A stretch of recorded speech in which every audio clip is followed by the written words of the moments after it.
Hey, everybody, welcome to Off the Rack. I'm Sal. And wait, really? Are we live? Yeah, we're live And right I'm now. Tiffany. Damn it! You did it again! Why? I just realized my armrests could change their height, and I was trying to get them out of your way. Oh, you're doing great. Don't worry about it. Oh, hello. Normally, this is a comic book review show where we take the books of the past week, recap them, review them, tell you what we thought about them, and then give you recommendations of books that are coming out this week that we think you should pick up. I promise you, this is no exception, actually, but we are going to talk about a couple other things. We're going to talk about that Venom 2 trailer, Sure. and I thought we'd open the show by talking a little bit about the first episode of Jupiter's Legacy, which came out on Netflix. Yeah. Of course, Mark Miller, Frank Quitely, seminal series that I didn't read. I never picked up a single issue of, couldn't care less, just didn't find it interesting, didn't find it appealing. Yeah, it's funny. I do like a lot of Mark Miller's other stuff, and I do like Frank Quitely's work, especially in All-Star Superman, but it never drew me in. No. And I was like, I read other Miller stuff. I'm good. Right, It doesn't have to exactly. be the all Miller show. No. Doesn't have to be Miller's World. Yeah. As he would like the it to be. Millerverse. Millerverse, yeah. Although Frank would have something to say about that. Yeah, Frank's like, dude, that's Sin City. It's spelled differently, though. Yeah. But, yeah, we saw the first episode. I heard, it's funny, normally if I weigh in honestly about a show that's a comic book property, usually I'm, like, hung up by my ankles by the fan community. I think we're going to be okay on this one. Overwhelmingly negative reviews, according to the public opinion news. Yeah, I mean, like, I really wanted to give it a fair shake because I want this to succeed because I'm excited for some other properties that Netflix and other companies were looking to develop, like Magic Order and Reborn. Yes. And I'm concerned based on the strength of the first episode, which honestly, it's a Netflix show, so it's kind of hard to judge it based on a first episode because Netflix, of course, puts their content out in terms of the binge. They're expecting the first episode to be the first season. Yeah, as opposed to, like, other streaming services which put out an episode or two, and then you have to wait. This didn't really hook me at all. No. And I was like, I wanted to give it the shadow of the doubt that I obviously we didn't watch any more than that. We only watched the one. But that they're trying to, give you a more mature show in which it's like, we don't have to leave you with like a big sexy hook or something like that. Right. But I feel like they kind of did. If there was going to be one, like if there's going to be a hook, if there is like a shoe that's going to drop, they probably should have dropped it in the first episode because I was not in any way interested in any of the mysteries that they did indicate. Like how we get our powers, what's the world going to be like, what's the consequences for our son. I couldn't care less about any of those things. I didn't find any of that engaging or interesting. And it was just, what it was? It was like there wasn't a lot of work put into it. Like there was a lot of work put into it and yet not, or at the very least they didn't consider all those things. Like the costumes, they look like boys runoff. It looks like Sky High. Yes, thank you. That's exactly what it looks like. It looks like Sky High, and it's like, I'm not gonna lie, I enjoy Sky High. Yeah, I like Sky High too. No. That's a good that's a good property. But it's that kind of level, but they're trying to do something very serious. Yes. And so it's like this very, and I thought there was gonna be like a twist or and now we're gonna take what you think is happening in this Turn it on its ear. And it didn't really do that in this episode in particular. No. I don't know. It didn't have a strong opening, and I think that is going to hurt it more than they think it would. I think the idea of the Netflix binge may not be enough for people to be like, I'm going to commit another 40 minutes to another episode, right? Because it just wasn't enough. And the beards were weird. There was just everything about it was there was weird things. Where the flight was weird. Yeah, the flight looked weird. The beards are very fake looking. It's just none of it. Yeah, nothing really holds together, and I think it was one of those things. It's like that moment in Seinfeld when George is pitching the meta Seinfeld show to the TV executive, and they're just like, it's a show about nothing, and he goes, well, why am I watching it? And he goes, because it's on TV. Right. And they go, not yet. Yeah. And I think Netflix is like, well, what do you mean you didn't like the first episode? What'd you think of the season? And it's like, well, I didn't watch it because the first episode was kind of lame. And they're like, oh, what? I will say this does make me want to pick up. I'm sure we have it. I'm actually almost 100% Oh, Jupiter's sure. Legacy? The first volume, just to see. I'm going to check that out. How close they were. Right. Because as much as I always want things to be faithful to the source material, you do often have to change your storytelling method when you're doing a different medium. We don't own any Jupiter's Legacy. But you know what I mean? Where it's it does, what works in a comic may not work in a show. Absolutely. There was a sequence where his brother goes into the mind of the bad guy and takes him to a memory. And that is like really kind of engaging. Like I saw that out of context on the internet, and I saw that whole page sequence, and I'm like, that's really cool and very dark because they're not. Maybe it's done later, but like the idea is he's talking to him and he's like, they're ripping you apart right now. Yeah. Like literally. You know what I mean? Like you don't exist anymore. You're dead. And your brain is like just flickering like into death while I leave you here. Yeah. Like, and I was like, that's really messed up. And then we see it in the show and it's like not that. Yeah. And like discount side is like, rah. Like that's all it's I don't know. It's just pretty weak. It is, and it's funny. I know Jupiter's Legacy obviously came out before Magic Order, but there was like the family element to that, and like a semi-dysfunctional family element to it, and I was like, all it made me want was the other story more. But then I was like, but do I? Because if this is what I'm going to get out of it, maybe I don't want it. Yeah. Like maybe if that's the like storytelling style and show style that they're going to do, maybe I don't want it for some of the other things that I really enjoyed. Yeah. I was a little, I mean, like, I really went into it with hope, but not high expectations because I didn't know the property. Right. And, like, it's no expectations of the show. It's not good when it, like, doesn't live up to even just that. Where I was like, oh, okay. It just felt like a little bit of a shame. Yes. Yeah. Well, and I thought it was a little bit concerning because I'm like, this might be a bridge too far for a lot of people where they're like, okay, well, I think we can all agree superhero shows are over. Because, like, Jupiter's Legacy, like at the end of the day, you know, like I gave Guardians of the Galaxy a shot, but like now that I'm thinking about it, you know what I mean? Like it's actually kind of a stupid thing. Like I'm just thinking of TV watchers as opposed to comic book fans. I know.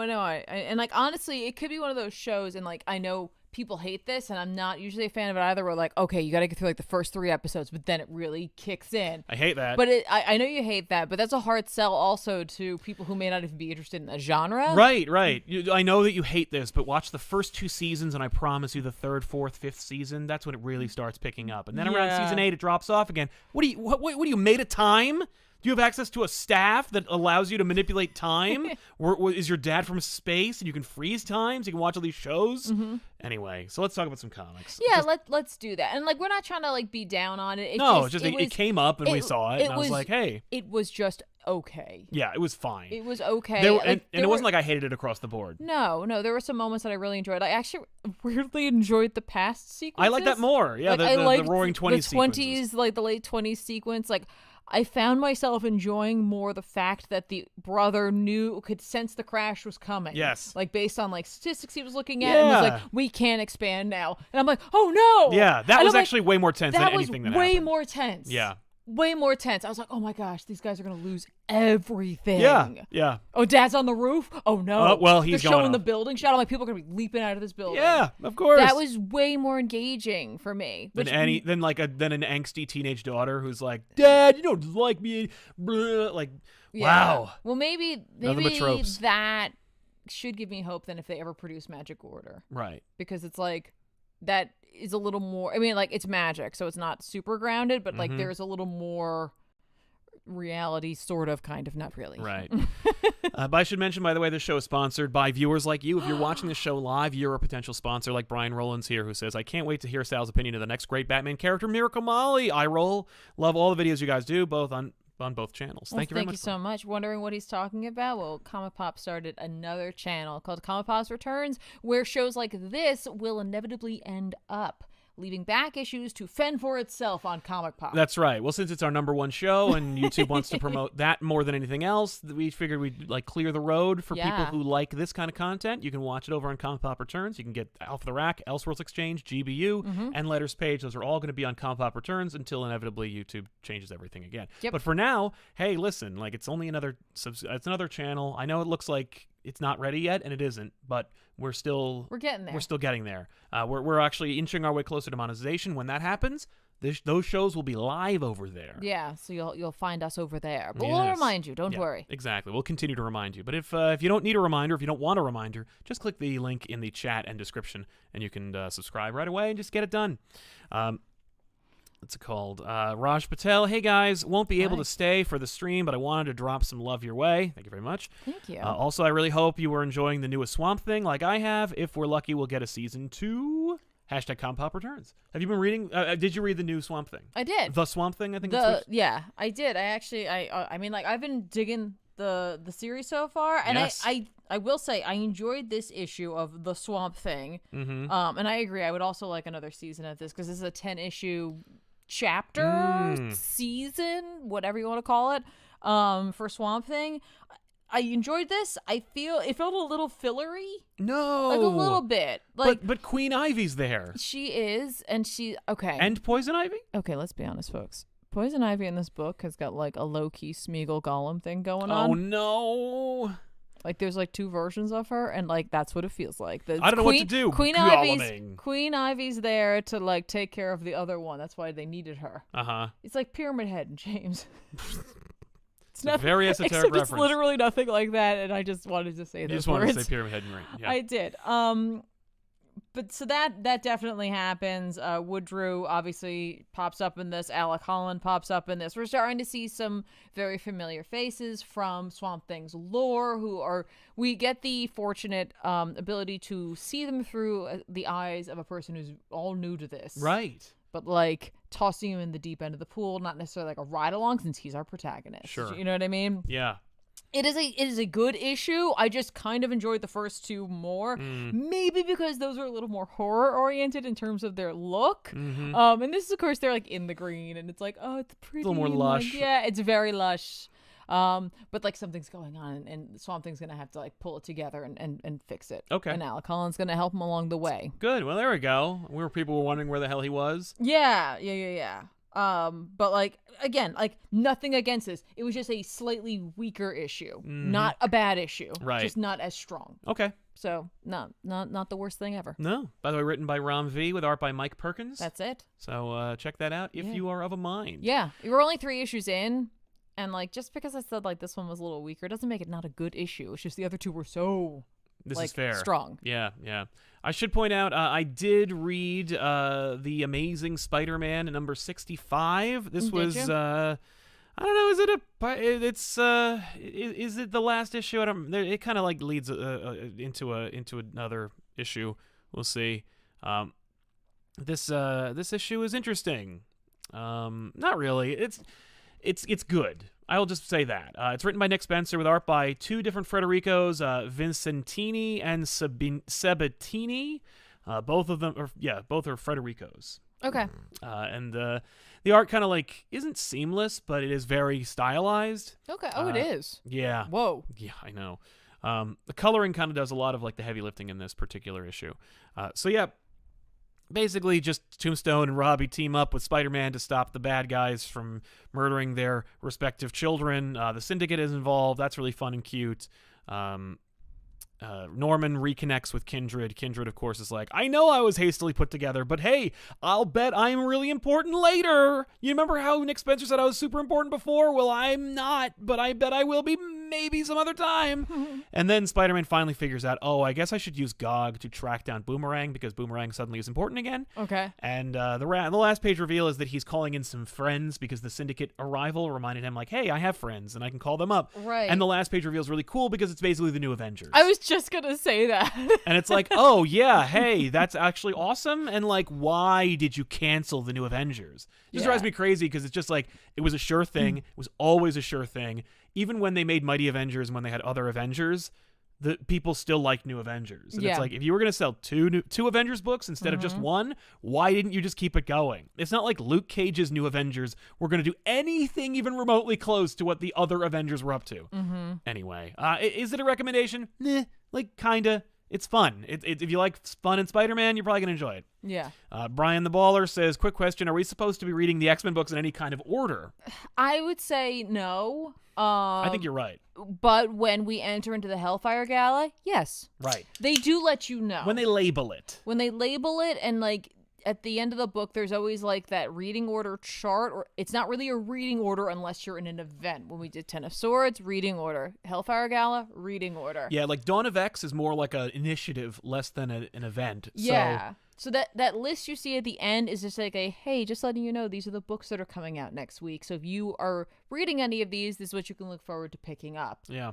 sometimes stuff happens in each other's books and they reference it, but for the most part, they kind of do their thing until it's time to come back together. Exactly. And like form your Megazord. Right. Of X-Men. Yes. Your mutant Zord. Yes. Eric Sivler says, love you guys. More Ethan, please. You're getting 100% as much Ethan as you can possibly get. That's all the Ethan you can get. That's all the Ethan that Ethan wants to be Ethaning. Yes. Alex Cash says, woot, with an animated, looks like a humanoid controller. I kind of adore it. It's horrifying and mesmerizing at the same time. It's Thank perfection. you, Alex. Justin got the mustache with this and Invincible. I want to formally welcome you, Sal. Welcome to the world of manga readers who get an anime adaptation. There you go. Yeah, I think that's exactly right. I mean, like, I knew that because here's a little fact about me. When I was in 8th grade, 7th or 8th grade, I watched all of Sailor Moon, and I didn't know what the hell was going on. Yeah. And then when I looked into it, number one, I found out it was mostly for girls. I was like, oh. First of all, you didn't watch all of it because I watched the first season. They hadn't released it all. That's the thing. I watched all of whatever that channel was showing. Just want to asterisk. And when I looked into it, I'm like, oh, I'm missing a lot. I'm out. Like, how could you be out? The missing scouts and all that stuff. I was just like, oh, that's too big. It was too big for me. It was like James Gordon and Batman. I get you wanting to be out because then inevitably, like, they just stop bringing it out. I get it. That's the thing. It was like, yeah, they were like, well, you can't have certain things, and I'm like, oh God. They're cousins. Yeah, sure. Kissing cousins. They're cousins for sure. It's totally fine. I wouldn't worry about it. No. Valentino G, hey guys, do you know what's up with the Strange Adventures? Feels like we're getting an issue once in a blue moon lately. Much love. It feels exactly like that. Completely agree. I'll have to ask Tom about that, since I know him and I can ask him. Hey Tom, where the fuck is Strange Adventures? Did you really just drop that like that? I did. Well, I mean, he's been on the show like a couple times. Like it was hot. Yeah. He's not gonna. He'd be like, who dis? New phone. Yeah. Gabe Simmons, I love the idea of ComicPop Returns. If it gets you guys more views across the board, I'm all for it. Do you reckon you'll be reviving any old shows?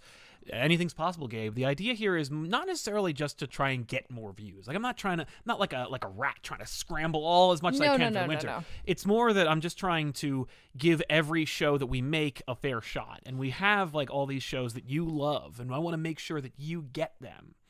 You know, that's the idea. Because, like, Back Issues is the main show. It's where it's what most people are watching. And I get that. And I don't want to stop making it, nor do I want to hurt it or choke it out. Right. So, if people are subscribing to ComicPop Prime just for Back Issues, and YouTube is like, and that's all we're going to show anybody, or that's all we're going to favor, or actually, if you make other shows, it's going to hurt that one show, I got to make room. Yeah. And the reality is, according to YouTube, it's not even about subscribers or viewers or watch time anymore. It's all about engagement. It's about response to that engagement. It's about satisfaction. Satisfaction. Do you like it? That's why you're getting those. You ever get those random surveys with stars? They take those into account. Yeah, big time. They're like important to them. Yeah, they don't even care about how many subs you have or how many views you have. I think they do care about that. They do, yeah, degree, big time. But like they're all about the satisfaction right now. Yes. Are you satisfied? And if you are, give us a like. That's the best way to help. Honestly, like really, apparently they care about those. They do. Look at that llama. Been subbed for 5.5 years and still loving to. the content. Keep doing your thing. Thank you very much, and I'll continue to look at that llama. Yeah, we live in an area with llamas, and we get to look at them all the time. It's great. They're fun. Yeah. I one time saw a llama spit on a man. Really? Yeah. Where? At the Bronx Zoo. Ah, that'll do it. It was in the petting zoo. Yay. Was it? Did you know the man? No. Okay. No, we were just nearby, and he got spit on, and he like took his shirt off because it was like, I guess it was particularly horrible. I don't know. That sounds like a guy who just freaked out. Yeah. All of a sudden, he was just like, "Whoa!" And he like ripped his shirt. What a lunatic. The llama was like, Yeah, gotcha. That's right. That's amazing. I'm in charge. Brian Baller, do you recommend this Spider-Man run? With a half heart. And RK, hey guys, how do you feel about some of the titles leading up to Future State? While some of them are meh, I was pleasantly surprised as a Connor fan of Suicide Squad so far. What do you guys think of some of the others? Future State was a initiative that was a remolding of 5G, and so as such they had like a bunch of new artists and writers in there to try and showcase their potential. Some of them got to stay. Obviously Dan Mora moving over from his success over on Boom to do Detective makes sense. Mariko Tamaki as well does a nice job with Detective. I like that. Yeah. Otherwise, not so much. They're all fine, and some of them, like that Harley Quinn book that you recommended, was actually pretty cool looking. Yeah, it was. It was cool looking. Yeah. It depends on how you felt about the story, but it was very cool looking. I enjoyed the Catwoman book. Yes. I enjoyed obviously the Wonder Woman book. Right. Yeah, the Yara Flor book. Yeah. The Yoel Jones or Joel Jones. Yes. Or Yoel Jones's book. Yes. It's amazing looking. Whatever you want to call it. Gorgeous book. Yes. Outside of that, There was, I mean, like it was fine. Yeah. It's funny now reading things that are going on currently and like seeing how it's like, are we leading towards some of these future state? They certainly seem to be. Yeah, they're pushing it now. Now they're like, well, we have time. We bought some time with Future State to be able to actually like give those people jobs on the regular books in the regular timeline that will eventually lead into maybe some kind of like half-hearted weirdo monster version of Future State, which is why Future State Gotham is an ongoing series. Yeah, that I was kind of shocked to I'm gonna take a big pass on that because I'm not a big fan of anything from Future State as far as it being in main continuity. There you go. What do you got? What books have you read that you'd like to talk about besides? I read Strange Academy this week. Yay! How is it going? It's cute. I mean, it continues to be cute. Like, what else am I going to say about this book? It's, I don't know. it's I mean, what it could get weird or stupid. No, it's just continuously adorable. Written by Scotty Young with art by Humberto Ramos. The kids go on a field trip to Asgard. It looks like it, yeah. It's filled with shenanigans abound as they get to Asgard. They think they're going to meet Thor. Thor is not there. Instead, they get Volstagg. Oh, that's a big disappointment right there. They act like it too. I would be. But they go to like the hall of I think 10 realms. Okay. Or like they go to the Ram's Den. That's what they go to, where they have the feast of the 10 realms, or like the greatest feast in the 10 realms. Where like Volstagg's first stop on the tour of Asgard is we have to eat. That's fair. It's on brand. It's on brand for Volstagg. Yeah, definitely. What are you gonna do? But in this issue, there's like it's funny because it's like, you know, they had already kind of like set up like the relationship between Emily and Dormammu's kid. Yes, Kid Dormammu. Yes, and he has a real name, Doyle. Doyle Dormammu. But then like seemingly it's like they haven't quite connected, or like one of the Asgard kids, Eric, like sits next to her on the bus ride. He's like, "Oh, I'm going to take that seat," and it's like, but she doesn't do anything about it. Like, "Oh no, this is for Doyle. Somebody else, Doyle yeah. was literally in front of you in line." Oh. But like, it's fine. They're still good. They get there. There's a reveal, guys. There's a reveal. It's like, who is the parents of these two Asgardian kids? They meet their dad. He's just a royal guard dude.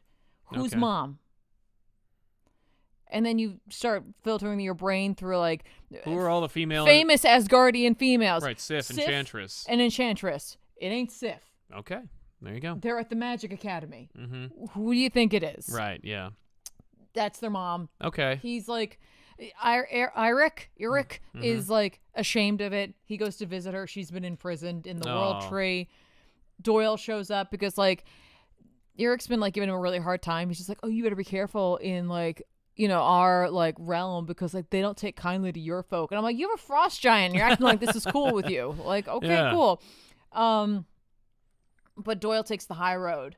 He's just like, your mom's an enchantress. She's like, don't tell anyone. Like, right. I'll like do whatever. Right. And then Emily shows up and Doyle like distracts her so that no one has to find out. Cool. I'm like, oh, you're a good kid. It's fine. Cool. Yeah. Enchantress is like, yeah, but like that guy's trouble.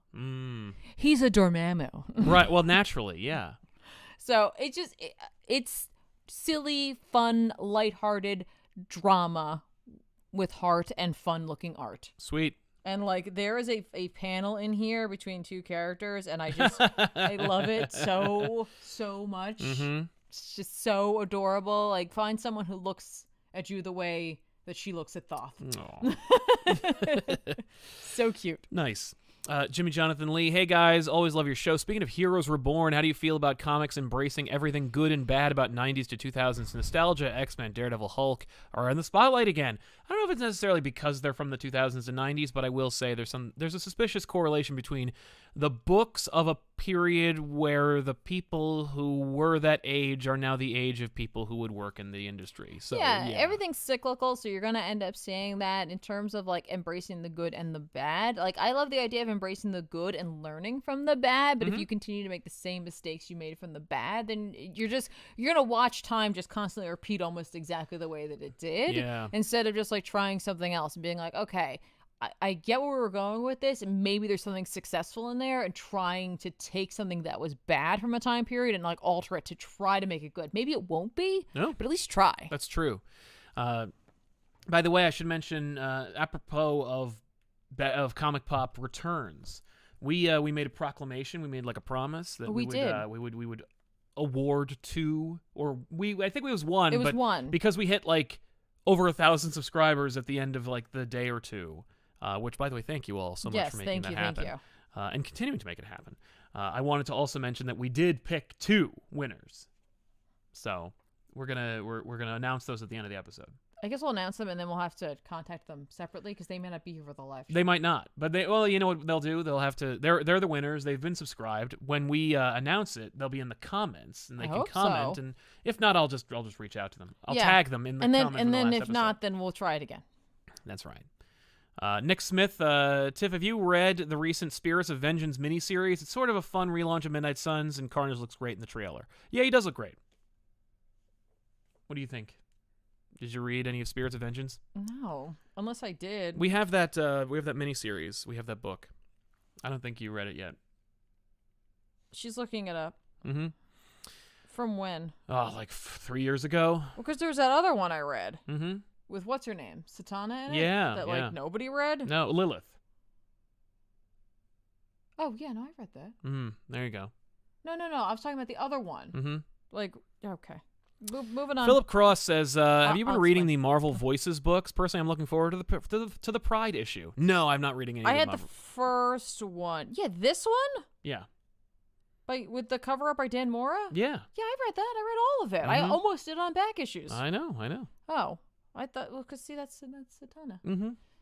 Or Satana? Yeah, it's Satana. If that's the one you're talking about, then yes.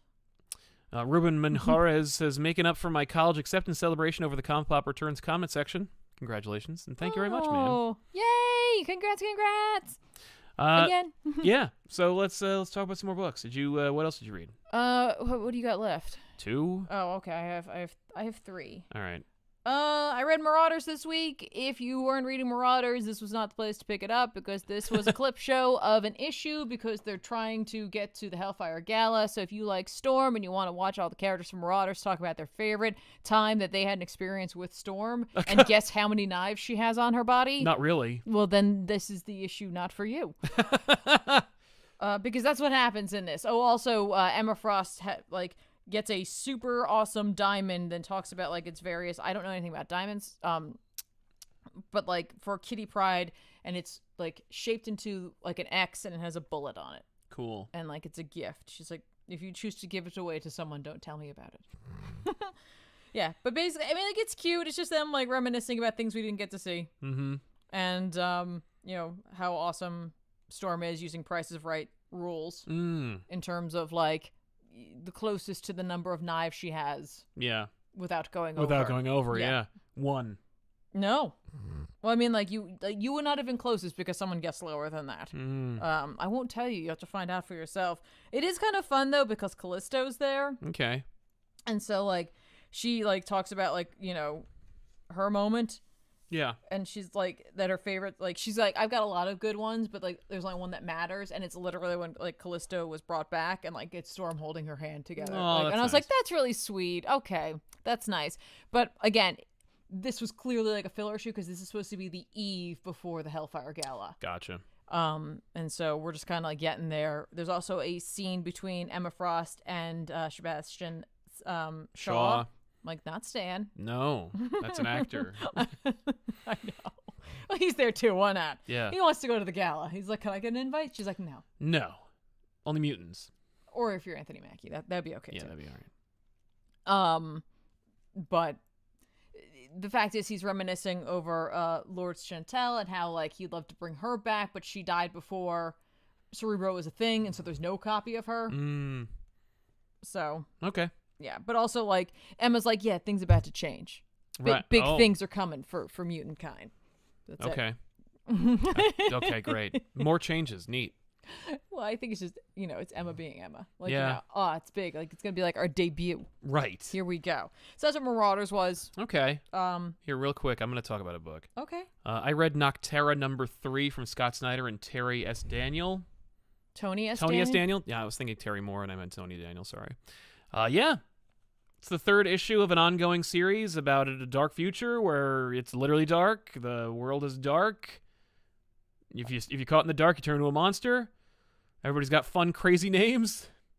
And it's about truckers and saving the world, surviving the post-apocalypse. Okay. I will say that the first issue was pretty okay. The second issue was all right. But the third issue, I think it finally, if you were like, I don't really know if I'm like in on this book or not, it'll click for you. Either like you'll be like, no, or you'll be like, yeah.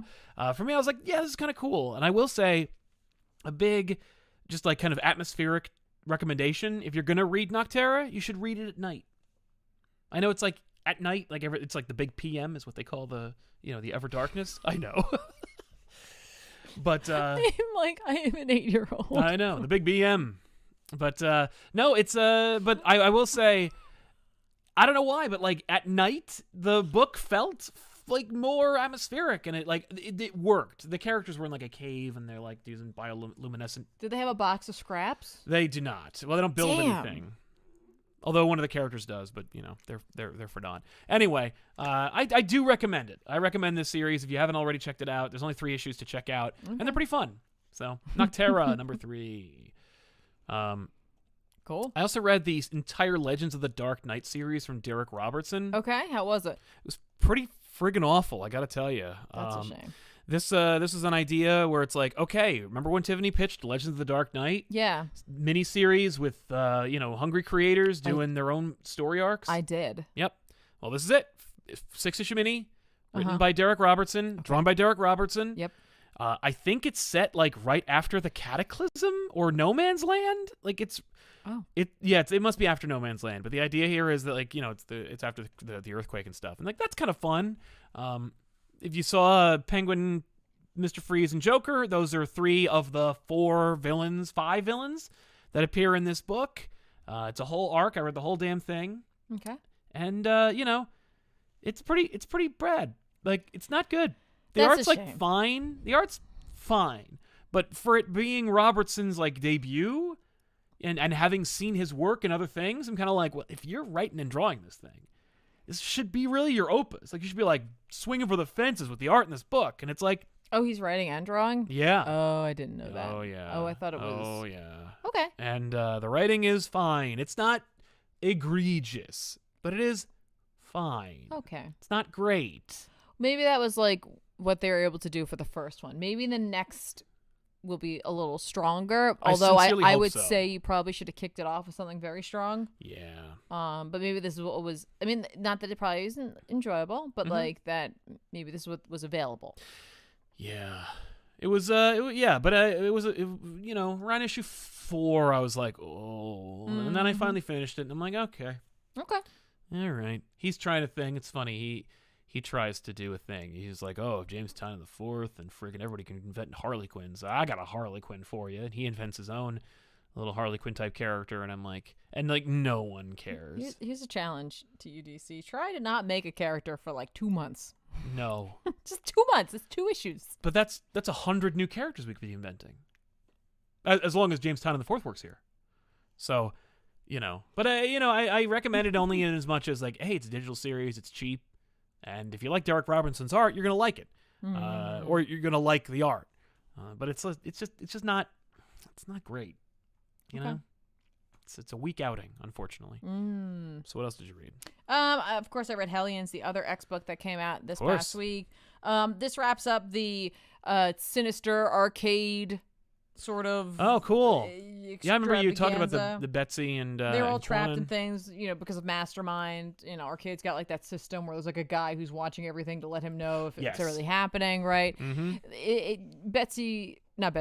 Quanon gets herself out of there because Gray Crow shows up, and like they end up being able to break out, essentially, or at least she does. Okay. And she, runs into Mastermind, and then Mastermind just takes over Arcade, because it turns out that Mastermind and Sinister made their own plot, surprising no one.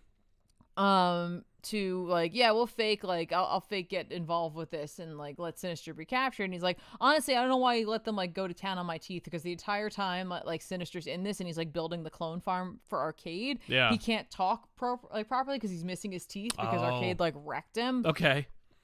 So Arcade's in his own little world right now because of Mastermind. Mastermind has a daughter who was taken by Arcade and being held by the guy who's watching. So that guy's only doing it because Arcade has his family, and Mastermind's I control the guy who controls your family. Obviously, I can tell them to free them. Just let my kid go.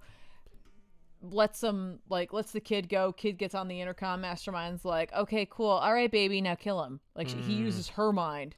Gotcha. And kills the guy. Oh. Needless to say, Sinister's no, I thought that I was totally down for this, because now I have a clone farm off of Krakoa, and Arcade will just run it for me whenever I need it. Right. And then I'll just keep it here, and no one has to know about it. Chuck doesn't have to know about it, and Eric doesn't have to know about it, and we'll just keep it a secret. And Silex I'm so not down for that. And he's but you're gonna have to be if you want your daughter back, right? Because I'm just gonna move her cloning thing here. Yeah. So if you spill the beans about this, I guess I'll just have to burn the facility down. Okay. So Silex is completely under the thumb of Sinister right now. Which is pretty par for the course. Yeah, and so Mastermind is told by Sinister to convince all the other team that they had a totally successful mission and they completely nailed it. In fact, we cut to Havoc going I feel like we totally nailed this, guys. I don't know about you, but I feel like we nailed this one. We nailed it. And so he's hey, just keep it to yourself. Right. And so she just ends the book angrily. Oh. And don't forget, this book will be a part of the Hellfire Gala, but according to the little description behind it or below it, the Hellions were not invited to the gala. Oh.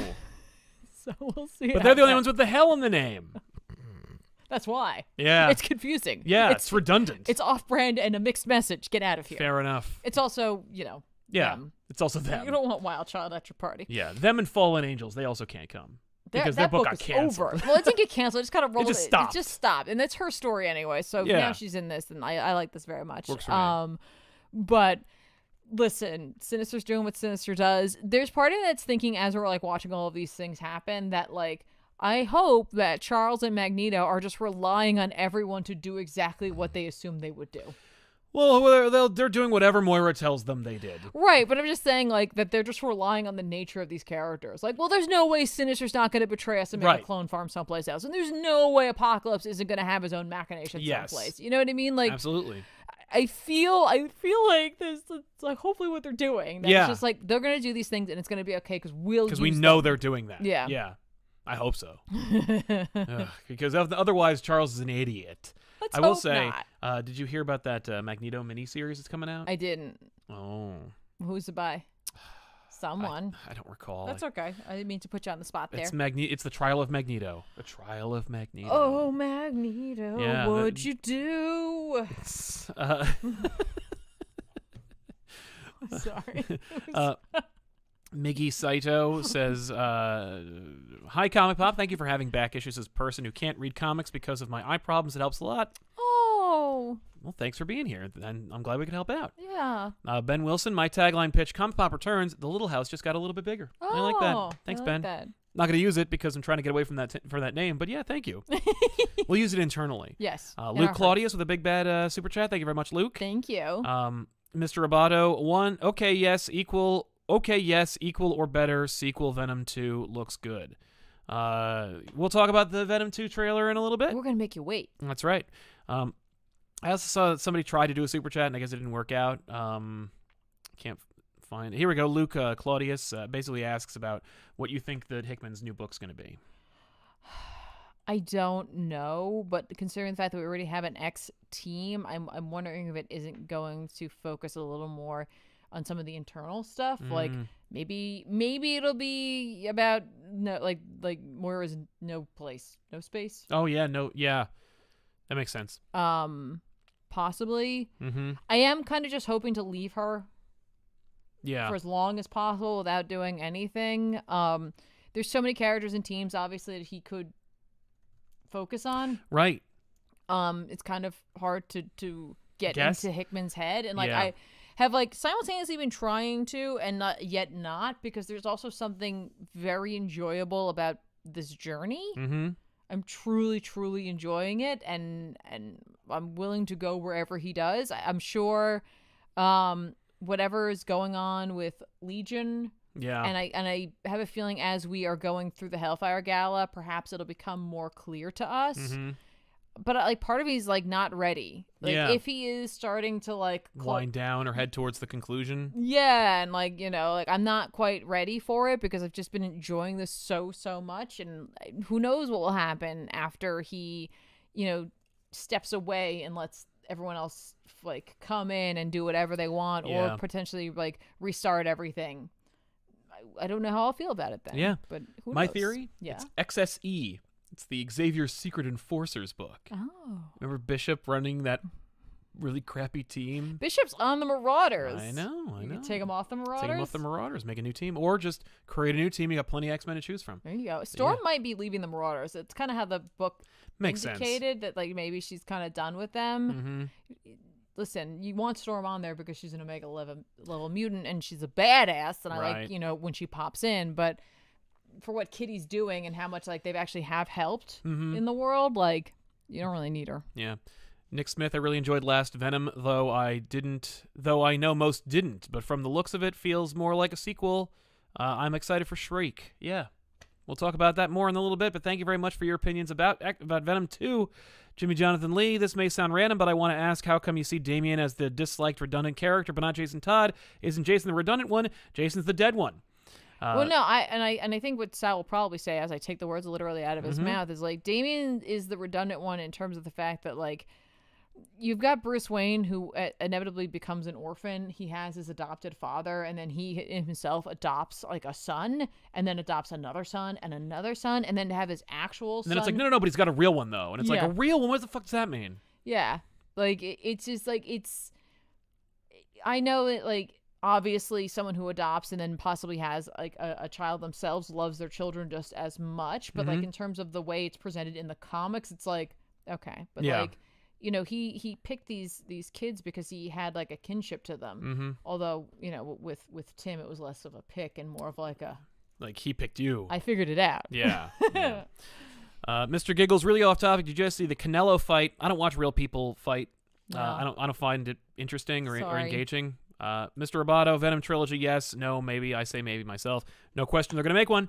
Let's talk about more. I'm gonna reference the Star Wars War of the Bounty Hunters #whatever Prelude Alpha book from Charles Soule and Steve McNiven. Just a lot of titles. Yeah, this is what they're doing instead of Shadows of the Empire. This is the replacement for that.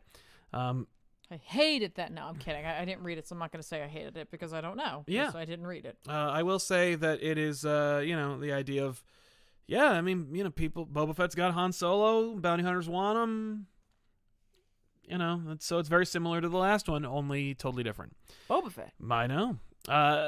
So if you throw away the baggage of Shadows and how much people like that, particularly us, you just look at it as a book. All right, it's just a book. McNiven draws a hell of a Boba Fett and a Star Wars universe, and it looks pretty cool. I'm very pleased with it. And we open it with basically Boba Fett's heading towards Jabba, but he notices that there's like something wrong with the carbonite. They should have put him on Alien.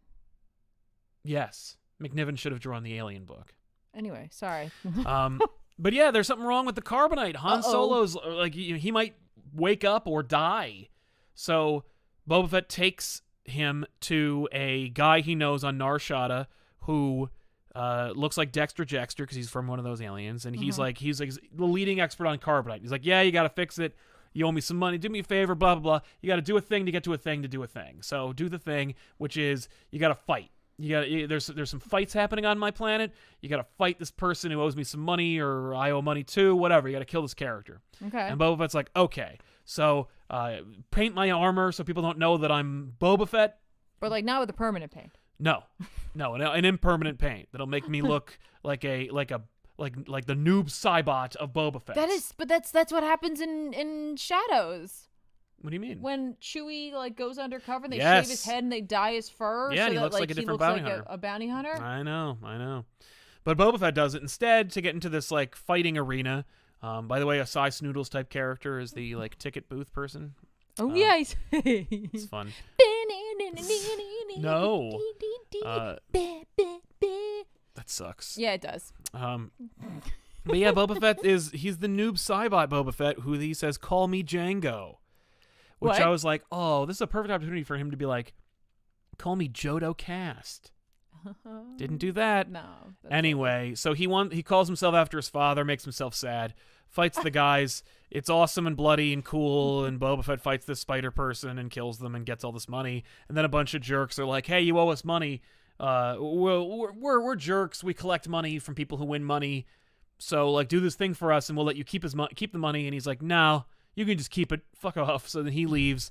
He goes to Dexter Jettster's brother or whatever, and that guy's already been killed, and Han Solo has been kidnapped.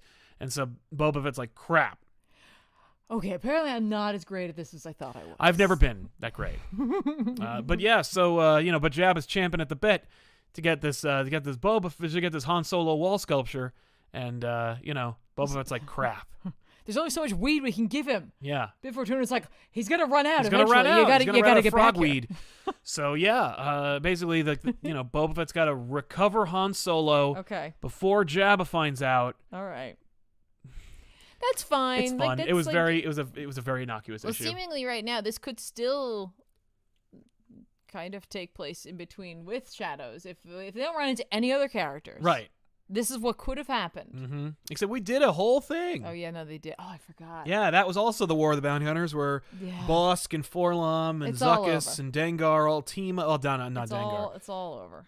Yeah, but the other guys, they all team up to go steal it from him. Yeah. Anyway, so yeah, it's fun. It was a fun issue. I actually genuinely was like, oh, this is fun. It was page turner, great looking art. Boba Fett is in character, and as long as you don't think of his voice, it's super fun. So okay. I had no complaints about this. The only complaint I did have is that it's probably as long as Ten of Swords. There's gonna be 23 parts or something like that. It's outrageous. Well, I mean, Shadows of the Empire was a novel. Yeah, and the book series was 6 issues. Yeah, but it didn't really get into it. No. It didn't get into it. Well, the idea was that the novel gets into it. The comics show you the bounty hunter stuff. Right. The novels show you the Luke and Leia stuff. Yeah, but the video game shows you the Dash Rendar stuff. Listen. I know everybody likes Mandalorian, so let's put Boba Fett on the cover. Right. Get those Mandalorian dollars in here too. Yeah. Mandalorian credits. Get that Mando. Get that Beskar. Boba Fett's like, I don't know what that is. Yes, you do. He references it in the show. He's like, yeah, you go Beskar. Oh, I'm Boba Fett now. Yeah. No, I know. I'm saying this Boba Fett's like, yeah. What? What? What? No, they actually reference Beskar in the book, too. Anyway. So, what else we got? I read Green Lantern #2. Oh, no! What do you mean, oh, no? Nothing. Oh. I gotta tell you, though, guys, this is a $5 book. $5 book? $5 book. It's like a $5 shake. Except it's a book. This is pages in ink. It's $5. It's $5. It's written by Jeffrey Thorne with art by Dexter Soar and Marco Santucci. Ooh. This book's got everything. It's got it all, friend. It's got it all, friend. Let me tell you right now. It's got Jon Stewart, my man, right? Mm-hmm. There he is, right? He's talking to everybody because he's sad. Yeah. One of the Guardians died. Yeah. One of the Owens died. Oh, no. Because there was a dragon. They fight a dragon. Ooh, a dragon. You get to see it in this book. I'm sure you saw it in the first issue. I didn't read the first issue. I just grabbed this one because there was a dragon. Right. They fight magic people. One of them's a dragon, right? Sweet. Different dragon? I don't know. It's just a dragon. John's like, by the way, here's a couple things that happened. We were going to join the United Planets, right?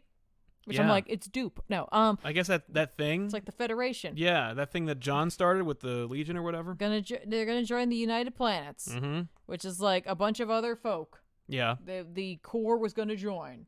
They got attacked by some magic people. So John's like, first of all, we're gonna do that. Second of all, we got attacked by a dragon. Let's go back. Let's look at that. Yeah. I'm like, that'd be cool. Okay, cool. I got to see them fight a dragon. Neat. So then he's like, but not everybody made it. One of the Owens died. Oh no, was it Ganthet? Did he have a ponytail? It's impossible to tell because in this scene, that's fair. Like, well, whatever. It's the reflection. Like, it's a memory of one of them, like one of the other Guardians being like, my brother is dead. Ah, okay. Yeah. Who cares? Yeah. Anyway, regardless, like they have a funeral.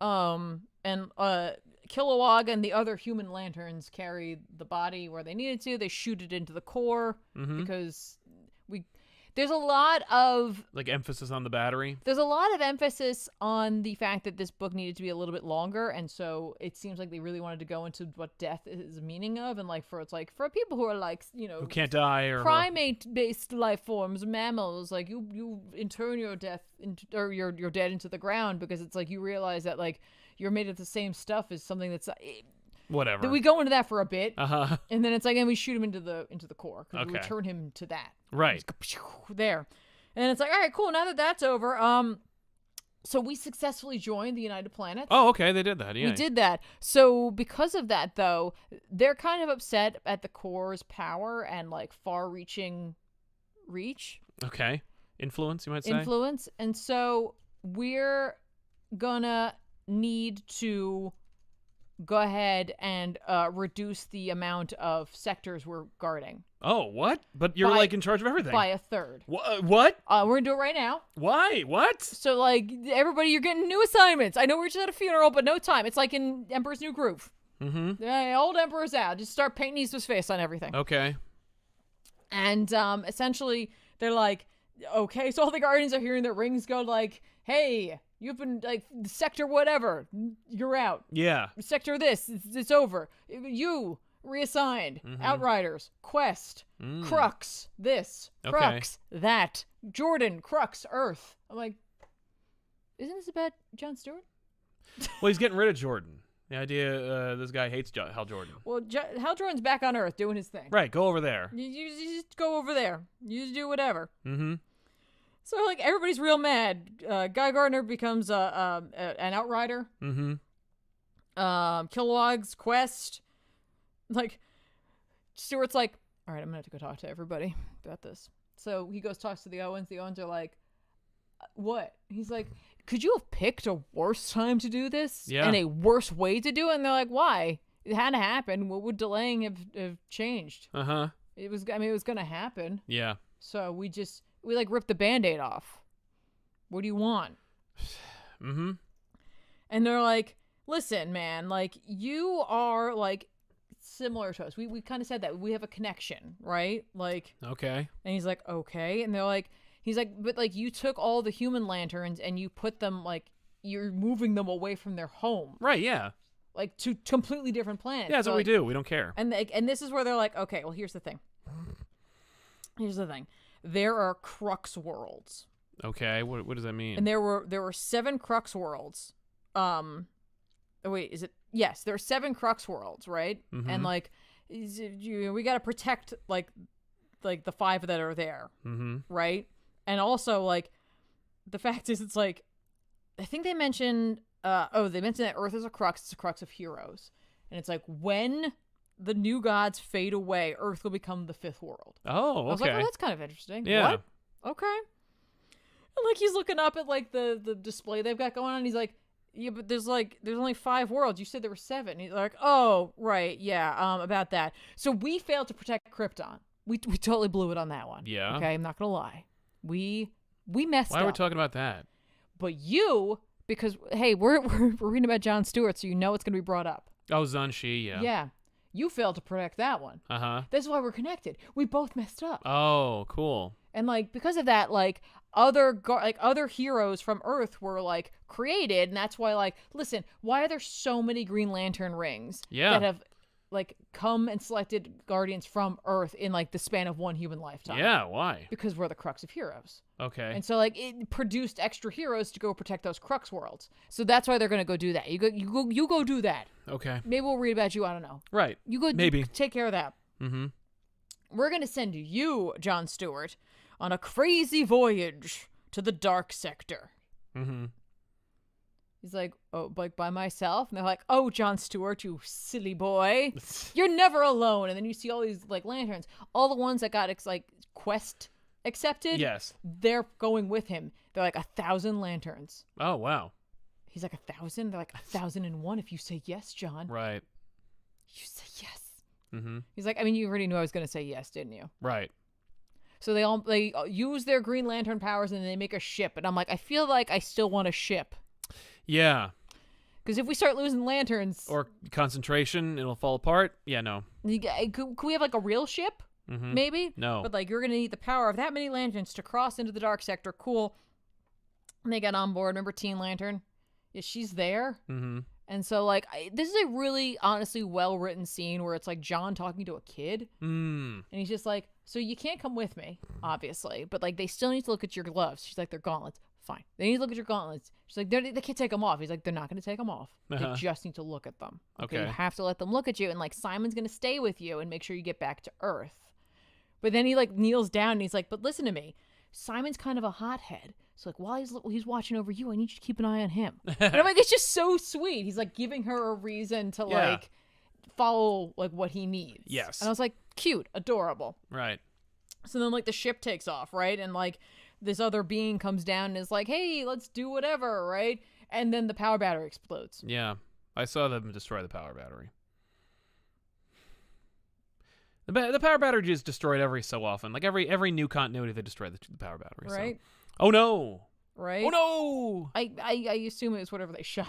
So we're setting up the Green Lanterns of the of Future State. Right. Where they can't use their rings, but there's still a space story. Yeah, and Far Sector shows up. Uh-huh. And like finds Teen Lantern and Simon and like everybody's sad. Okay. But I'm like, so we're setting up. They the all Future got State. in that ship.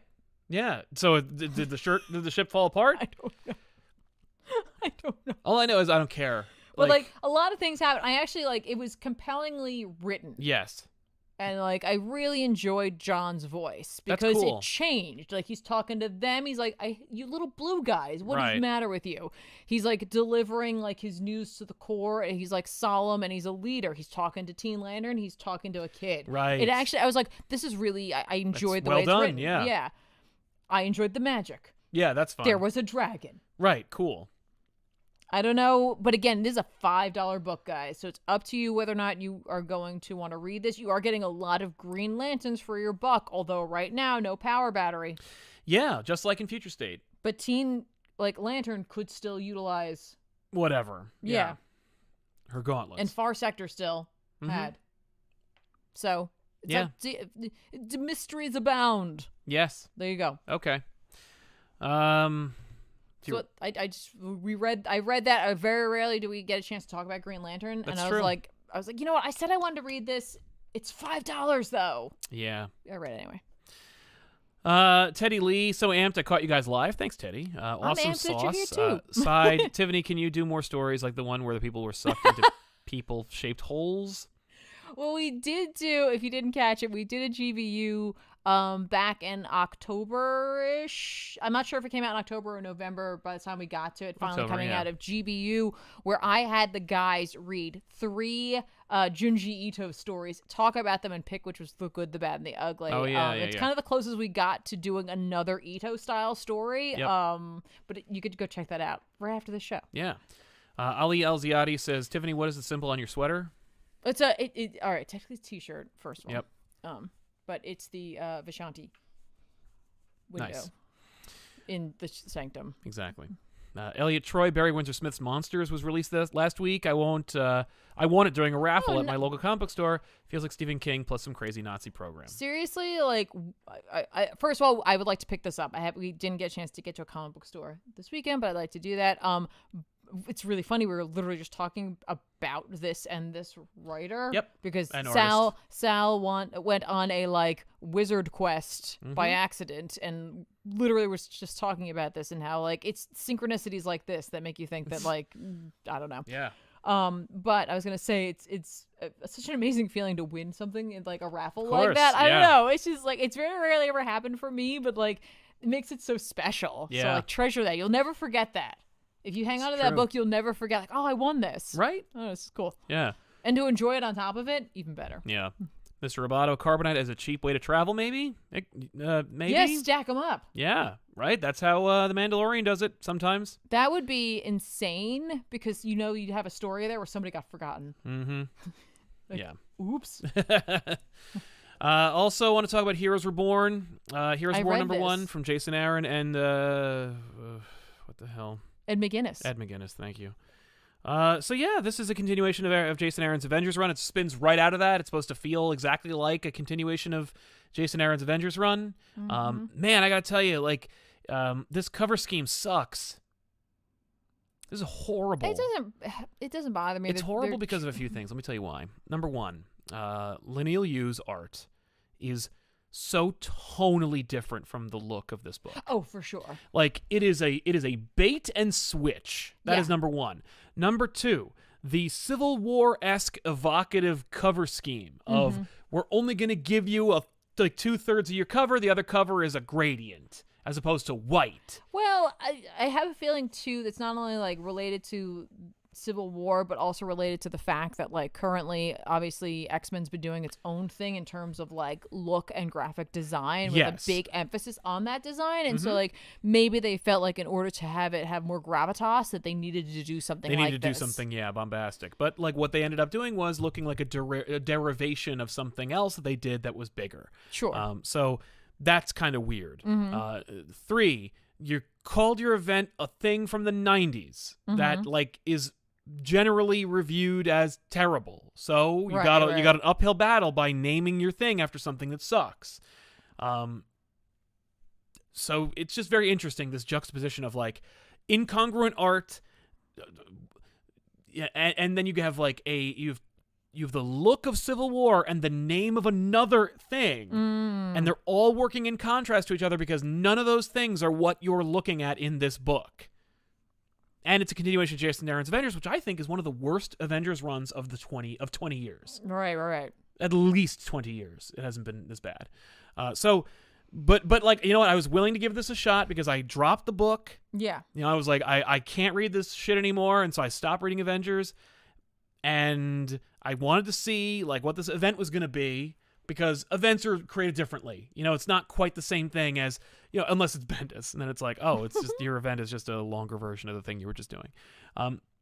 But here we go. And the idea here is, while you slept, the world changed. Hey, that's a thing that Marvel likes to do. What? But only Blade remembers, because Blade is super important in this run.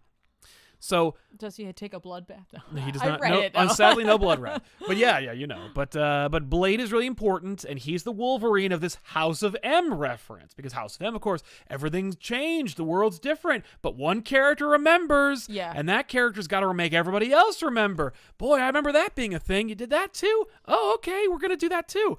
So then Blade takes a greatest hits tour. Well, let's take a look at some characters, my Avengers, like Ghost Rider. Nope, he's not Ghost Rider. Coulson, he's a jerk because he's the Maxwell Lord of the Marvel Universe now. Yeah. Clearly, he's in charge of this whole thing because the Squadron Supreme is the Avengers of the Marvel Universe. And the idea is I wish this were, because it's tonally, I think it is this premise, but I wish they'd really leaned into it, which is, what would happen if DC took over the Marvel Universe? Right. Because I think that pitch is so solid and so fun, because it highlights the differences between the two companies, and also gets to have your cake and eat it too, where you're and also it would be terrible. You wouldn't like it. You don't come to Marvel for DC. And I love but they can't say that, so they're just gonna do that. Yeah. And call it something totally else. And then they show you what would the world be like? So the idea here is that it all kind of fades from one point, right? Right. Captain America was not revived, and as such, there's no Avengers, even though Tony Stark and the rest of them created the Avengers. But never mind that, because who cares? But we're introduced to who the Justice League is in charge. It's the Squadron Supreme, and and some of these heroes some of these villains have their own heroes.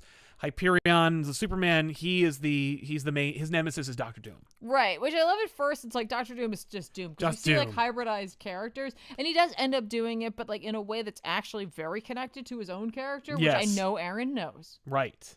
Because of what he uses. I know Aaron knows this. Yep. So Fine. Yeah, but Doom grabs the crystal of Cyttorak because there was no, I don't know, X-Men or something, and he becomes Dr. Juggernaut, which is a horrible name. It's terrible. And is so stupid looking. And I know that they wanted Ed McGuinness because Ed McGuinness draws big, bombastic, silly stuff, and he also drew Public Enemies, which was a big Superman-Batman book, and it makes you think of DC and stuff like that too. But he also drew the Aaron first run, so you're thinking of Marvel, but you're also thinking DC. So look at that, isn't that cool? And it's just like if you hated that idea, then you hate this, which I do. But we introduced it to the team, and look at everybody doing their thing, blah, blah, blah, blah. It doesn't matter. I'm not even going to go into it, but we see all the different characters, Dr. Spectrum and Nighthawk and everybody and what they're up to. And, some of these characters, they, aren't amalgams or unmade. Like Tony Stark, he's still weapons manufacturer. Only the villains are. Right. Well, Tony Stark's still around. No. Only the villains are merged. Yeah. Yes. Yeah. Yeah, because it's Silver Witch and it's Black Skull. Yes. Right. What? And Olgog. And the Olgog. and Thanos. Yeah. Who just in his big vampire teeth. I guess he's it's like the Mandarin and Thanos. Yeah, that's my guess. He's got the infinity rings. Yeah. So Blade tries to wake up Thor. Thor's in a drunken stupor. He doesn't care. But it turns out that his big horn of mead is actually. But he doesn't seem to know. He doesn't know, but it's Mjolnir in disguise. He's what? I don't understand. How can I drink and drink and drink and still be totally ripped? Yeah. What? Oh, because it's all fake. So anyway, Blade uses his own bloodhound senses and just goes and finds. He breaks into the Pentagon. Yep, he breaks into the Pentagon. Well, he says he needs a map, but then he needs coordinates, and then he goes and he basically he's gonna revive Captain America. Yeah, and that's gonna be a fun idea, and that's a neat idea. I like that idea. Thanderin. Thank you. I couldn't care less about this. So what's funny is I had that same feeling because for me, I'm kind of out on this for right now, but because I'm going to be reading the Hellfire Gala, and so I'm not going to be buying another event at the same time. No. However, I recognize that not everybody's all in on X-Men, and so this actually gives people something else going on. It's oh, this is kind of something big for me. Yes. So I kind of get it, but personally, I want the other thing. I'm looking forward towards the gala. That's I'm all in. Fashion and fabulousness. How did this affect the X-Men? See, that's the other thing that I can't right myself with, but we actually don't know what the reality is to this. We maybe don't. It's not a change reality. Maybe it's something very specific to Blade. Maybe it's the Agents of S.H.I.E.L.D. episodes where they were in that fake the world. grid, yeah. You put Coulson in there, I can't help but think that. Right. So I'm not gonna say that it's messing up anything because I don't know what the outcome of this is going to be and how they came to be in the beginning of the story, obviously. But I'm in on the Hellfire Gala. Yeah. That's what I want. Right, of course. And I don't want this. And it's just kind of It's also funny because it's in a time of people desperately wanting Marvel and DC to cross over. They're hey, I'm going to do this story where it is kind of like that, except it's all Marvel characters. Because we don't share a penny. Yeah. And and I listen, I get it, and I get the idea of using the squadron and kind of sure. Taking the piss out of the competition, and that's fine. It's just I just couldn't I don't know what it is. It's so funny. It's this book could literally come with an extra $5, just in the back cover, and I'd still think this sucks. Because. And I think it's just tonally speaking, I don't care. The characters involved, I couldn't care less. The idea behind it, I've seen it 1,000 times. I do like the idea of giving Blade something to do. I don't. I'm okay with that. I get Blade. I'm not a vampire guy. I don't care about Blade.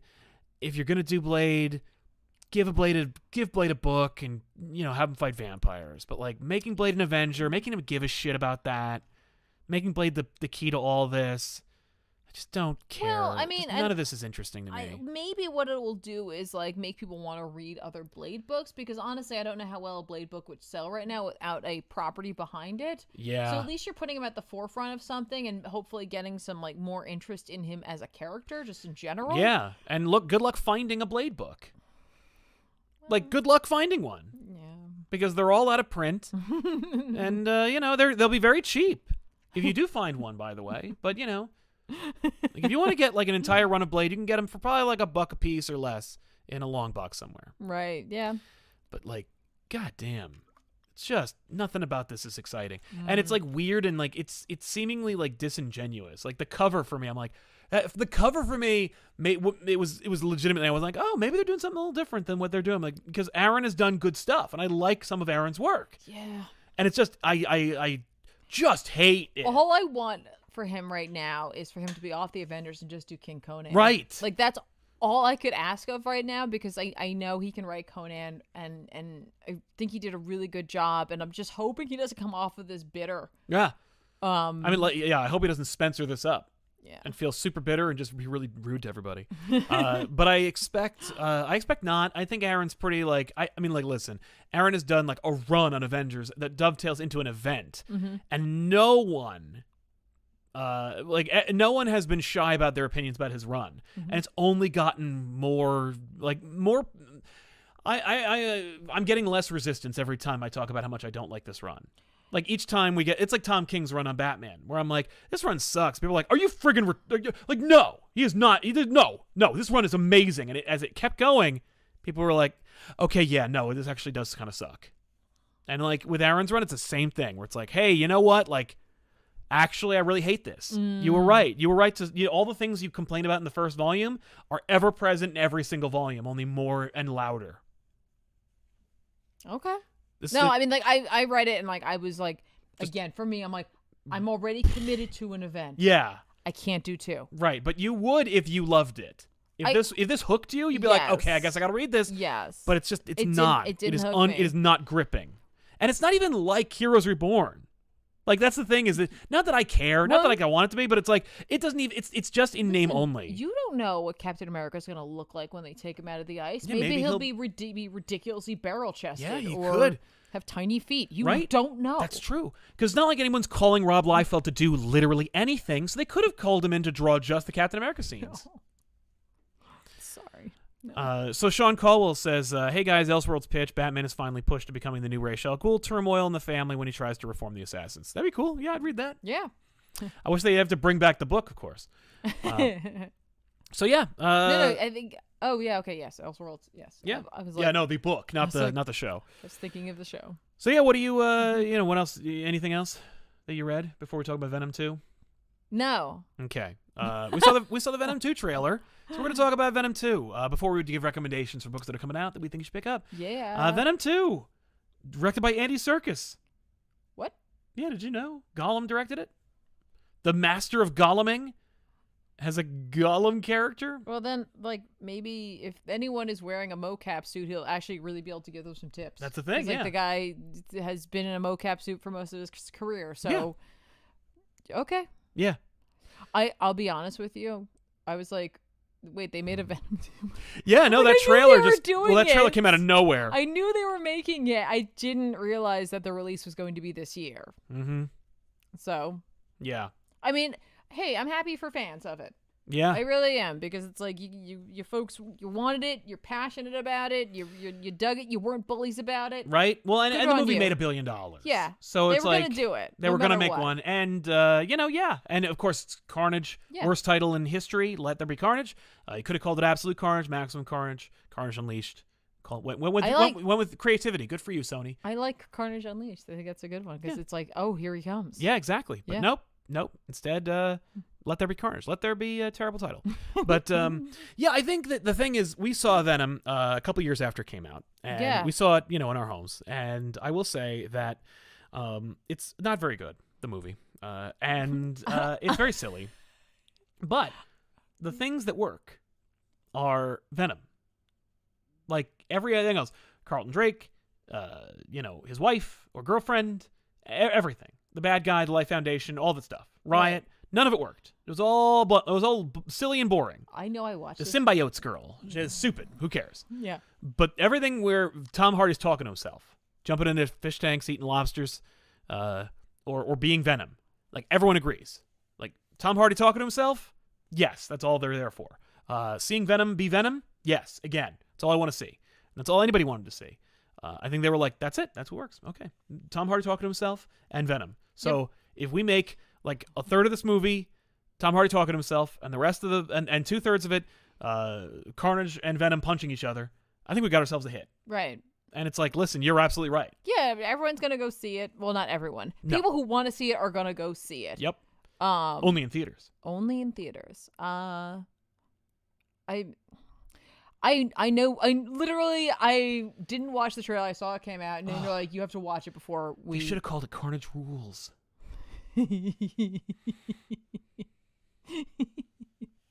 I'm sorry. That like captures the imagination. Carnage stopping to write that. Yeah. But I didn't like. I know it's not for me. No. I understand that, and I'm it's not for fans of Venom. I'm not upset about that. Like, it's not for me. Not everything's supposed to be for every single person out there. Nope. It's not all like Nope. made on an individual level, right? Yeah. Like, this isn't my own personal reality where No. they somehow actually made a really good Silent Hill movie, and BioShock is it's great. But that's fine. Like, I don't care. No, I couldn't care less. But I will say that like it looks like they're like, okay, it's gonna be a mix of humor and waiting for Woody Harrelson to become Carnage. Because like there's also a plot, and you could tell from the Daily Bugle cover, like because there's also the Daily Bugle, which is confusing as shit because like, you know, people are talking about the Venomverse and whether you know Tom Holland's going to be in it and stuff like that, and you know obviously Morbius is in this universe, and you know Vulture is going to be in Morbius, and you know Spider-Man is thought to be a murderer in the Morbius movie because of the trailer. So obviously it does come from the MCU Spider-Man movies, except that in the MCU the Daily Bugle is a Alex Jones YouTube channel, and in the trailer for Venom 2 the Daily Bugle is a straight up newspaper. Yeah, I thought I saw an article title. I didn't get a chance to actually click into it to see, but that they were like, it's not part of the MCU, but they make a nod to it. Right. It can't be. And I'm okay with that. And actually, it would be really fun if it was like not. If it was like in the Raimi trilogy. Right. And but what makes it rough there, though, is that now you've done Venom over here. Right. And you've done a Venom without a Spider-Man. Yeah. And like, I'm one of those people, and I think you are as well, that like a Venom without a Spider-Man doesn't have as much gravitas. It doesn't have as much weight to it. And I would have rather have seen a Venom with a Spider-Man introduction. Yeah. Because it gives a little more depth, I feel like, to the character. Because, you know, having a symbiote that like is in love with like Peter Parker and Spider-Man, who then inevitably leaves them and then like joins up with another, maybe we don't have to do the villain thing, all right? It's fine. Like, we don't need to do the villain thing. If you want to just go leave the protector, right, straight fine. up. Mm-hmm. But like that character actually has growth then. Yes. Because it's like they were enamored with this, maybe weren't doing the right thing, went over here and found their own path. Yes. Kind of cool. Right. In this, it's like, well, why will he hate Spider-Man? He'll probably have to fight. It'll be like Punisher fighting Spider-Man, where it's like, I heard you're a villain, so I guess I'll attack you. You know, who knows? Yeah. Also, how does it connect? Does it make any sense? I don't really care because I'm not interested in any of that. But you will get a sequence of injections with green goo. I can't wait. Green goo injections. Yeah, I think that was supposed to be like a high-tech in-universe version of a lethal injection. Anyway, it looks very silly, and it looks like it's actually like embracing what people liked about the first one. Sure. And leaving behind all the like, we have to make a movie stuff. Because like that's what the first one is. The first one is like, we have to have a villain, we have to have this turn, there's to be a structure to it where it does this and that, and it's like it's very paint by numbers. Venom 1 is. Mm-hmm. Venom 2 could just be just whatever, because it's Andy Serkis directing it. How many freaking movies has Andy Serkis directed? You know, and why do we get him to direct it? We got him to direct it because he knows how to do mocap stuff. Yeah. And because he probably really, really, really wanted to be a director. So, you know, he gets to do his first movie, which will make $1 billion, and also everyone gets to have a good time just watching Eddie Brock, Tom Hardy just fuck around for an hour and a half. Plus Woody Harrelson as Carnage, which is like saying he's as anything, because it'll just be Woody Harrelson until they replace him with the CG model that does all the stuff that you want to see. Yeah. So looks silly. Yeah. Like I'm so on board for that being what it is, for them leaning into it and just going for it. Just go do your own thing. I do feel like, honestly, because like when you're passionate about a character, as I know we all are. We all have our passions for characters, right? And so it's like, especially when there's different like takes and different, people who enjoy a character for different reasons. Like, so there are some people who are fans of Venom and they're loving this. Right? Yeah. And I have a feeling there are other fans of Venom who are like, this isn't the Venom I wanted. Yeah. But like, this is what you're getting. And I kind of, I feel for you guys. Yes. For sure. Like 100%, because it's just like, you wanted this and then they took it and they were like, I'm going to go that route. Right. Yeah. And like, now there's almost no way to do the other thing. That's right. That's right. And like, that sucks. I feel bad. Like, but I do fully expect there to be a Thanos-esque ending with Null in it. Like a post-credit you think scene. They're going to do Null? Why not? Ugh. Why not? Planet of the Symbiotes. That's part 3. Null. That's their Thanos. Build to it. Why not? Especially if like they're not going to use Peter Parker. Critic clips. Batman or Spider-Man villains? Batman villains. I like Spider-Man villains, but, I think Spider-Man's a close second to Batman villains. Yeah. Marley Talbot. IGN did a video on how Venom doesn't need Spider-Man, and watching it, all I could think was how it absolutely does. Yeah. Yeah. I just couldn't. Like, for me, I'm like, go ahead. Like, I loved Venom as a Spider-Man villain as a kid. Yeah. And I read Venom solo series where he was a lethal protector. Yeah. And I gotta tell you, most of those books are garbage. Yeah. But but none of my favorite Spider-Man stories have Venom in them. No, I mean, so like, for me, I'm like, go for it. Go make as many Venom movies as you want. As long as you don't mess with what I'm watching, yeah. then I say go for it. Yeah. Carnage, put Phage in there. Put Riot, Lasher, Agony, Scream, Shriek. All of them. Hell, you know what? You want to put Spider-Man in there? How about this? Make a clone. Make it a doppelganger. Throw that in there. Get Demo Goblin involved. Why not? How about Carrion and Vermin and everybody? Whoa. Let's not go in too much of the like Demo Goblins here, because that's kind of going more Let's towards go Ghost Rider. Yeah, Then you can have Ghost Rider. No, you stay away from him. Yeah. Leave Ghost Rider. You know, alone. Sony had the Ghost Rider license. They made 2 terrible Ghost Rider movies. Leave him alone. But this would give them their opportunity. They could have done Spirits of Venom. I know. That would have been amazing. No, it's just so funny because it's like, it just Venom the symbiote started as like essentially it was a costume. It wasn't anything. Yep. And then it became something. But like intrinsically, where did it come from? It came because it went with Spider-Man. Yes. It took on the look because of Spider-Man. Yes. It inevitably, was a villain for him because of Spider-Man's rejection. Yeah. I know. Anyway, that, though. Yeah. You're comic book readers. Joe Zilla says, with Hardy playing it muttery and crazy, the trailer gives off the same vibe as a goofier parts of the Max. Yeah, it reminds me a little bit of the Max. I think I'd be okay with Tom Hardy playing the Max now that I'm hearing like his "Oi, geez, my God, I'm make breakfast for me, Venom." But yeah. Anyway, let's talk about some recommendations. Let's do it. Tiffany, take it away. Me. Where is it? It's right in front of you. I know I have it, the mouse. Oh, where is it? Where's the mouse? X Factor 9 is coming out. X Factor 9. You see what it says back there? No. It says Mojoverse. Oh, no. I'm just telling you that's coming out. There's 3 X-Men books that are coming out this week. X Factor, Children of the Atom #3, and X Corp #1. This is written by Teenie Howard with art by Alberto Foce? I love this cover. Yeah. I love this cover so much. Looking forward to checking this out for sure. I no idea, but it's part of the new like stuff that's coming out, so I'm jazzed. Let's do it. Yeah. I'm excited. By the way, I should point out apparently X Factor might be canceled.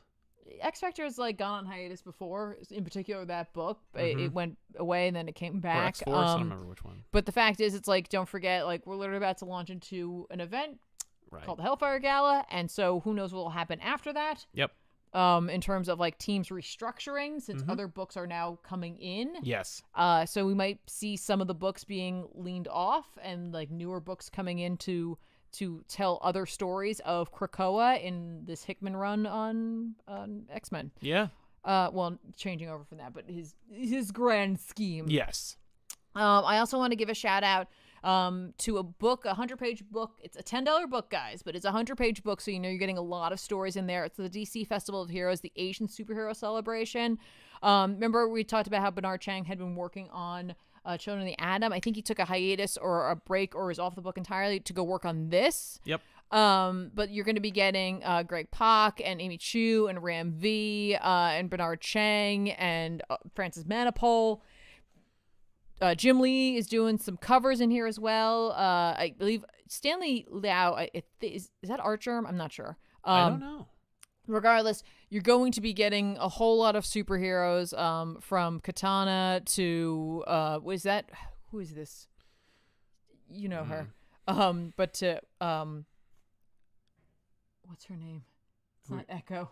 Oh, Batgirl? Yeah, but it's the specific one. Oh, Cassandra Cain. Yeah. Well, I wanted her bat name. I didn't think it was just Batgirl. Oh, yeah, that's right. She has a different name Yeah, now. regardless. Anyway, you're getting those.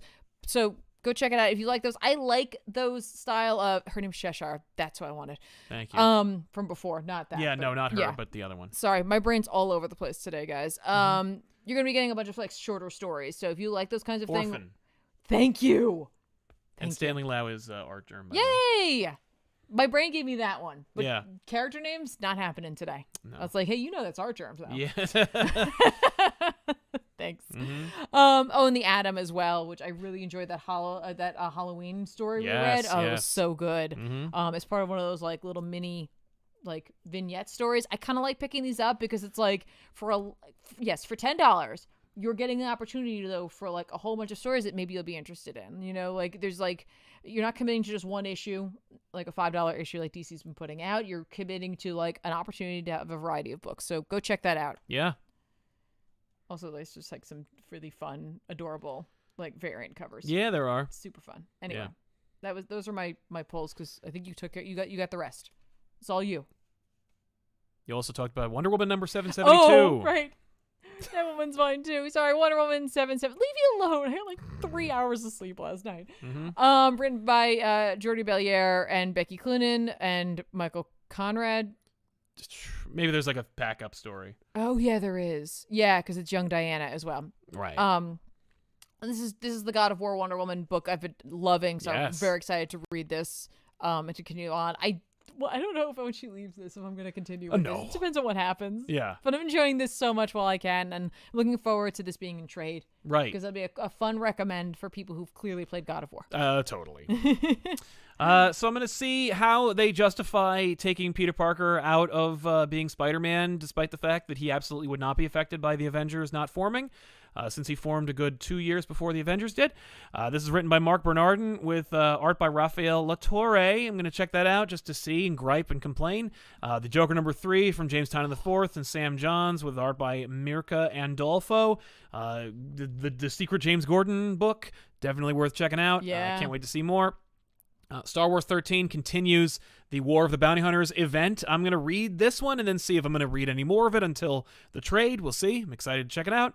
That's, Luke. Oh, wow. When you said this is like Ten of Swords. Yeah, no, I'm kidding. No, they were like, cross. Yeah. Oh. They probably looked at the sales and were like, do that with Star Wars. Ten of Swords, Star Wars up. Okay. Guardians of the Galaxy number 14 from Al Ewing and art by Juan Frigeri. Teases Doctor Doom joining the Guardians of the Galaxy. I'm going to check it out. Why not? Wow. Yeah. Wow, this team makes me think of, like, at least the costumes make me think of, was it the Abnett run? Yeah. Yeah, it should, because those are the old Abnett costumes. Yeah. Batman the Detective, of course, from Tom Taylor and Andy Kubert. I'm going to check this out, of course. I think the rest of you are as well. Spider-Man Spider Shadow number 2 from Chip Zdarsky is also coming out. If you haven't already checked it out, you should read the first issue. It's basically taking What If and they're making like a mini series out of them. And this is not going to be an isolated incident. There's going to be more What Ifs that are mini series by prominent writers and artists. Yeah. Pascal's very art, by the way, is nuts. That's Phil Noto art. I like that cover a lot. Great. Like I'd forgotten how creepy his mask was. Yeah, the Peter Parker as Venom mask. Yeah, definitely. Creepy. Batman Urban Legends number 3, of course, also written by Chip Zdarsky and more like Matthew Rosenberg and Brandon Thomas. Check that out if you're not enjoying Batman like I am. Heroes of War number 2 is coming out. No, not wasting any friggin' time. Wow. I know. So here we go. I looked at the reading list. I think at it's the back. 6, but I don't remember. I wonder if they're trying to get out of the way. I would like them to. So we're gonna see how this goes. Because it's like maybe they don't want to have the two events concurrently running for too long. Yeah, that makes sense to me. So that'll be a book that's coming out that I won't like, but we'll see. I mean, I'm willing to give it a shot because like there could be a turn. Justice League Last Ride from Chip Zdarsky and Miguel Mendonca. I think it's a what if book, basically. It's an Elseworlds book, but we'll see. I don't remember. But I remember that like it's a digital first story starring the Justice League by Zdarsky. It's the last ride. Get in the Batmobile, guys. We're going for one last ride. I think the idea is that like they're breaking up the Trinity again, but Zdarsky's doing it, so I trust him. And in the chats, we also have Mr. Roboto. Does anybody else want Shriek in this? She is in this, so you can enjoy that. Shriek is going to be in Venom 2. Fraser T. Hey, huge fan of you and NMC. Near mint condition. Loved your collaboration and would like to see another. Me too. Well, let him know. I will hang out with Omar anytime. Mr. Roboto, hey, Sal and Tiff, imagine Shriek and who could play her. She's in it, and you don't have to. The actor's in it. Yeah. I don't remember who she is, but she's in it. But she's screaming in that trailer. She is shrieking the hell out of that. Yeah, sorry. She can't be screaming. Yeah, because she doesn't have the symbiote that makes her scream. She's shrieking. Yeah, but she will be Shriek. There will be Shriek in that movie. Before we go, we want to mention, of course, if you haven't already, make sure to subscribe to ComicPop Returns, the supplemental channel where you can get the rebroadcasts of both Off the Rack and Elseworlds Exchange. Plus, when we get monetization, GBU will launch, and also, of course, Letters Page will continue. The most recent episode on that channel is Letters Page, which is brand new. It's an hour and 30 minutes long, so it's basically the feature length of probably Venom 2. But check that out, and it'll be a lot of fun for you if you enjoy unboxings and us hanging out and just shooting the shit. Plus, lots of deleted scenes and clips, including a rare moment of Ben in his teens. Check that out as well for more. Teen Ben. Otherwise, of course, you can always follow us on the main channel here on ComicPop, ComicPop Returns, ComicPop on twitch.tv/ComicPop.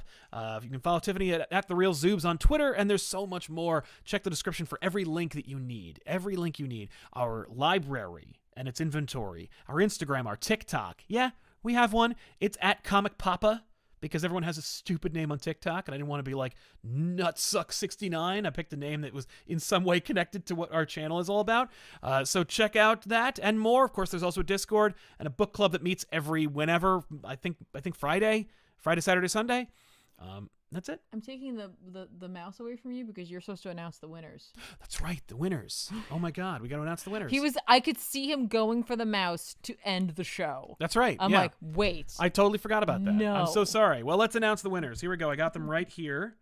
I opened the wrong thing, but I do have them. Hey, there's another super chat. I'll read this one. Please do. Pop Culture Guy 3000 says, Silent if Scream symbiote gets a human host, who should it be? I mean, she has had human hosts in the past. In the movie? I mean, maybe make it Annie? The actor who plays Annie, his wife? Okay. That way you don't get She-Venom anymore, you get Scream. Oh. Be kind of fun. There you go. That'd be a great way to connect it all. Yeah, they just get like a singer. Yeah. So here we go. So we got two winners of two books. You got to send me your information and, just sound off in the chat. Like make a comment and I will respond to you. Then you'll email me at sal@comicpop.net. But like, if you're not in the chat, we'll check the comments. Yeah, I'm going to check. We're going to check the comments and then we'll get back to you all next week. That's right. So these are the idea here was when we launched the show, when we launched the channel, which was only a week ago, I should point out that the idea was if we got to 1,000 subs, we'd pick two random winners in the comments. Just pick two comments that we could prove A, watch the episode, and B, subscribe to the channel. So these are two people who are subscribed to ComicPop Returns and made comments. The first one is Carlos Antonio. That's the name on YouTube. Okay. So thank you, Carlos Antonio. And Lemigeta, which is Lemmeget UHH. So Lemigeta and Carlos Antonio, you are the winners of this giveaway. You might not be in the chat right now. That's okay. You just need to comment below this video. You got to comment before next live episode. Otherwise, we're going to someone else. We got to go to somebody else. And actually, what we might do is we'll next week do a live episode, and we'll pick someone who's subscribed to ComicPop Returns in the live chat. I think that's the way to go.